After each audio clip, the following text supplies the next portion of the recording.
Hello বন্ধুরা, আজ আমি চিংড়ি মাছের বড়া দিয়ে তরকারি করেছি। আমি রেসিপিটা দেখাচ্ছি। কুচো চিংড়ি মাছ নুন হলুদ দিয়ে মাখিয়ে আমি প্রথম পেস্ট করে নিচ্ছি।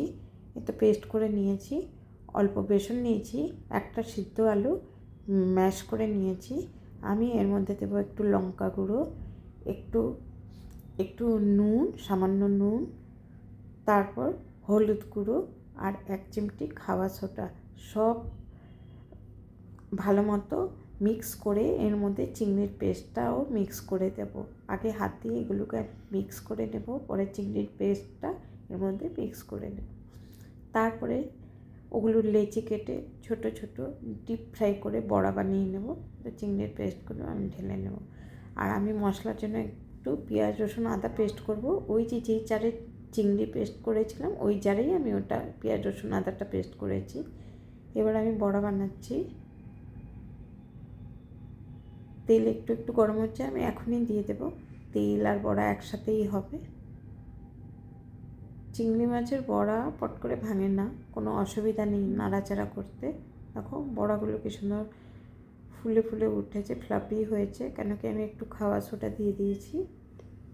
আর পেঁয়াজ রসুন আদা দেখলে আমি পেস্ট করে রেখেছি। এবার অন্য একটা কড়াইতে আমি একটুখানি সর্ষের তেল দিয়ে একটু কালো জিরে দিলাম।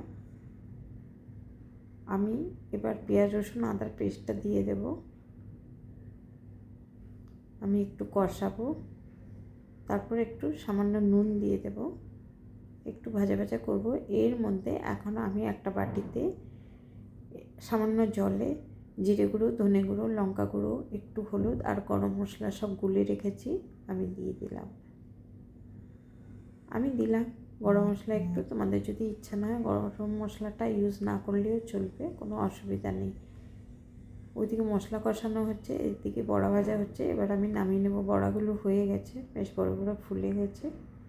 দেখো মশলা কষানো হয়ে গেছে। এবার ওই জার দিয়েই আমি জল নিয়ে আমি দিয়ে দিলাম আন্দাজ মতো।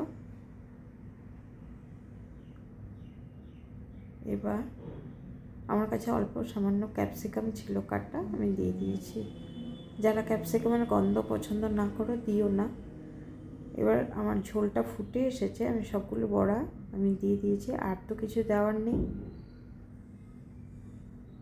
আর একটু ফুটবে, বড়াগুলো ভালো মতো সেদ্ধ হবে। আমি একটুখানি চিনি নামাবার আগে একটুখানি ঘি দিয়ে দিলাম। এবার আমার নামাবার সময় হয়ে গেছে। আমাকে নিশ্চয়ই জানাবে আমার রেসিপিটা কেমন লাগলো। ভালো লাগলে লাইক কমেন্ট শেয়ার করো। ভালো থেকো সবাই।